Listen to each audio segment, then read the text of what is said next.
지금부터 제53회 국무회의를 개최하겠습니다.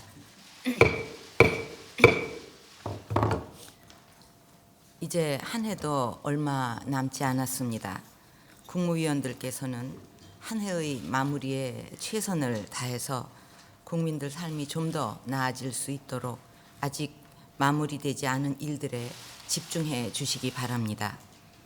지난주에 프랑스와 체코 방문을 마치고 돌아왔습니다.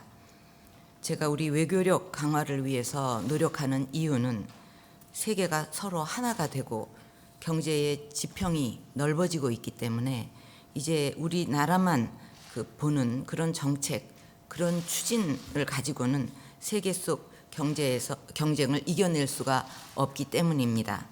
이번 파리 기후변화 총회를 계기로 새로운 기후 체제가 출범할 가능성이 지금 높은데 이제 모든 국가와 기업에게 온실가스 감축은 선택이 아닌 필수가 된 만큼 기후변화 대응이 오히려 새로운 기회라고 생각하고 남들보다 한 발 앞선 노력이 필요합니다. 제가 경제정책의 중심을 창조 경제에 두고 많은 나라들이 이에 공감하면서 창조 경제의 모멘텀을 만들어가는 것도 그것이 유일한 답이기 때문입니다. 지금 문화창조융합벨트와 창조경제혁신센터의 열정적인 참여가 실제로 그것을 대변하고 있고 수많은 청년들의 미래 희망 일자리가 만들어지는 인프라가 조성되고 있습니다. 앞으로 이것이 지금의 몇 배 창업 기업들과 핵심 기업으로 확산되어 가면 그것이 바로 대한민국의 미래 성장 동력으로 불을 지펴 나갈 것입니다. 이제 우리 정치권도 당리당략적인 것은 좀 내려놓으시고 이렇게 우리 국민들의 삶을 위하고 희망과 일자리를 만드는 일에 나서 주기를 대통령으로서 호소를 드립니다. 이제 제19대 국회의 마지막 정기 국회가 내일로 종료가 됩니다. 지난주 국회에서 관광진흥법과 법명이 바뀐 국제의료사업지원법이 통과되었지만 안타깝게도 여야가 즉시 논의를 시작하기로 했던 노동개혁 법안은 여야 합의 후 일주일이 다 될 때까지 논의에 진전이 없습니다. 정기국회 내에 처리하기로 약속했던 서비스산업발전기본법, 기업활력제고법, 테러방지법, 북한인권법도 여전히 상임위에 계류가 되어 있습니다. 지금 국회 앞에서는 노동개혁 입법을 촉구하는 1인 단식 릴레이 시위가 이어지고 있고 전국의 청년들은 일자리 문제를 해결해 달라면서 노동개혁 법안의 조속한 처리를 간절히 요구하고 있습니다. 국회가 이념과 명분과 이념의 프레임에 갇힌 채 기득권 집단의 대리인이 되어 청년들의 희망을 볼모로 잡고 있는 동안 우리 청년들의 고통은 나날이 커지고 있습니다. 우리는 그동안 많은 국가들이 위기가 눈앞에 닥친 후에야 혹독한 대가를 치르면서 개혁에 나서거나 기득권 지키기에 몰두하다가 개혁의 시기를 놓쳐서 국민들에게 큰 고통을 안겨주면서 사라지는 모습을 보아왔습니다. 그렇기 때문에 지금 선진국들은 양질의 일자리 창출을 위한 노동개혁을 경쟁적으로 추진하고 있습니다. 그런데 우리나라의 경우 낡은 노동시장 구조를 고집하면서 개혁을 거부하는 것은 청년들과 나라의 미래에 족쇄를 채우는 것입니다. 국회가 말로는 일자리 창출을 외치면서도 행동은 정반대로 노동개혁 입법을 무산시킨다면 국민의 열망은 실망과 분노가 되어 되돌아올 것입니다. 서비스산업발전법과 테러방지법, 기업활력제고법, 북한인권법을 비롯한 남아있는 주요 법안들도 국민들께 약속한 대로 이번 정기국회에서 반드시 통과가 되어야 합니다. 서비스산업 활성화는 여야의 문제, 이념의 문제가 아니라 국민들 삶의 문제입니다. 오로지 국민을 위한 일자리 창출에 그 목적이 있는 것입니다. 참여정부를 포함한 역대 정부에서도 교육, 의료 부문을 포함한 서비스 산업 경쟁력 강화 대책을 수차례 발표하면서 서비스 산업 활성화 정책을 적극 추진해 왔습니다. 그런데 이제 와서는 서비스 산업 발전 기본법에서 보건, 의료 분야를 제외해야 한다면서 법안 처리를 지연시키고 있는데, 집권하던 시절에 적극 추진하던 정책을 이제 와서 반대한다면 과연 누가 그 뜻을 순수하게 받아들일 수가 있겠습니까? 어제 여당 지도부하고도 나눈 이야기지만, 필요한 것에서 시작하여 가능한 것부터 하다 보면 어느새 불가능한 것을 하고 있을 것이다 라는 말이 있습니다. 지금 할 수 있는 것, 가능한 것도 안 하면서 무조건 비판만 하면 무슨 힘으로 우리가 경제를 살릴 수가 있겠습니까? 서비스 산업 발전 기본 법안만 해도 이것이 이미 통과가 됐다면, 수년 전에 통과가 됐다면 약 70만 개의 일자리가 만들어졌을 것이고, 거기에 수십만 우리 젊은이들이 이미 취직해서 보람 있는 직장 생활을 할 수 있지 않았겠습니까? 이런 일자리 창출법은 수년째 외면하면서 일자리 만들라, 일자리가 시급하다, 경제가 걱정이 된다, 맨날 이런 소리만 외치면 뭐합니까? 참여정부에서 발표한 서비스 산업 경쟁력 강화 대책에도 보건의료 분야가 분명히 포함되어 있고, 노무현 전 대통령도 신년 연설에서 일자리를 위해서는 의료 서비스 분야가 중요하다, 이것을 강조한 바가 있습니다.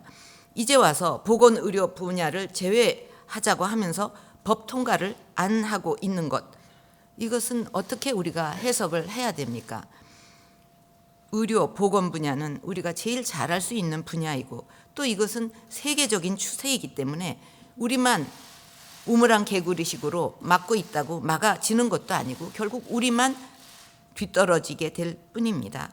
지금 정치권에서 온통 선거에만 신경을 쓰고 있는데, 우리 정치권의 이런 모습을 지금 국민들이 지켜보면서 선거에서 선택을 하는 것도 우리 국민이 아니겠습니까?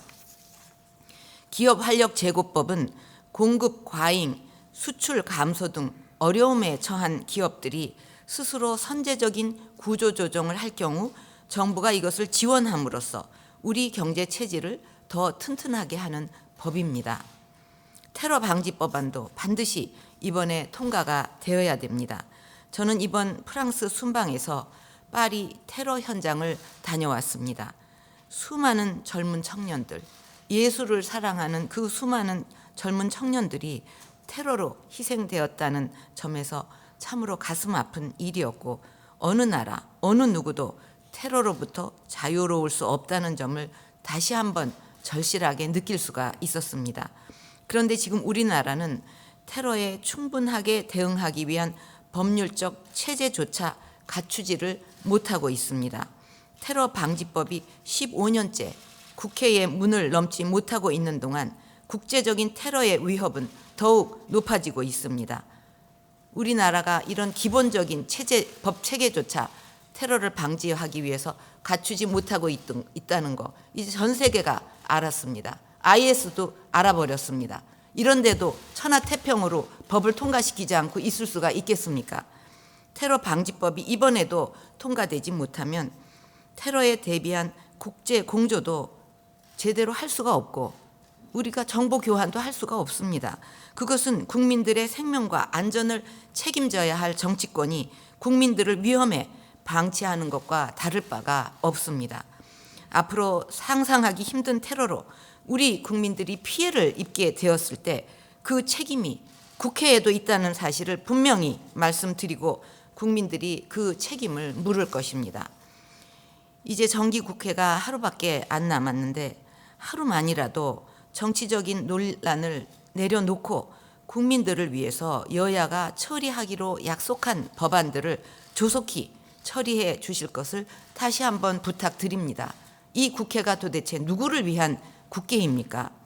관계부처에서도 법안이 통과될 때까지 비상한 열정과 노력을 다하고 입법이 완료되는 즉시 후속 조치가 신속하게 이루어질 수 있도록 사전 준비에도 최선을 다해 주시기 바랍니다. 해외에 나가면 늘 느끼지만 우리나라의 역할과 기여에 대한 국제사회의 높은 기대를 다시 한번 확인할 수 있었습니다. 기후변화 총회에서는 신기후 체제의 성공적 출범을 위해 구체적인 실천 방안을 제시했는데, 지난 11월에 발표한 2030 에너지 신산업 육성 전략에 담긴 대책을 충실하게 추진해서 2030년 100조 원 규모의 에너지 신시장과 50만 개의 새로운 일자리를 창출하겠다는 목표가 반드시 실현되도록 최선을 다해 주시기 바랍니다. 또한 우리 에너지 신산업 모델이 개도국에 확산되고 우리 기업들의 해외 진출도 더욱 확대될 수 있도록 GCF와 긴밀히 협조하면서 개도국에 맞는 새로운 모델을 적극 개발해 나가기를 바랍니다. 아울러 개도국의 청소년들에게 희망을 주고 새로운 미래를 열어주기 위한 프로그램과 교육도 개발해서 유네스코와 더불어 세계의 아름다운 문화를 알리고 그들에게 다가갈 수 있도록 노력해야 합니다. 그래서 우리나라가 아픔과 고통을 받고 있는 개도국의 청소년들에게 등불의 역할을 하는 동반자의 나라가 되어 더불어 살아가는 지구촌을 만들어 가야 합니다. 그것이 우리 청소년들에게도 자긍심과 가치관을 심어주어 바른 길로 인도하게 될 것입니다. 지난달 29일 사상 처음으로 인터넷 전문 은행에 대한 예비 인가가 이루어져서 23년 만에 은행업에 대한 신규 진출의 문이 열리고 ICT와 금융의 융합이라는 새로운 서비스 도입이 가시화되었습니다.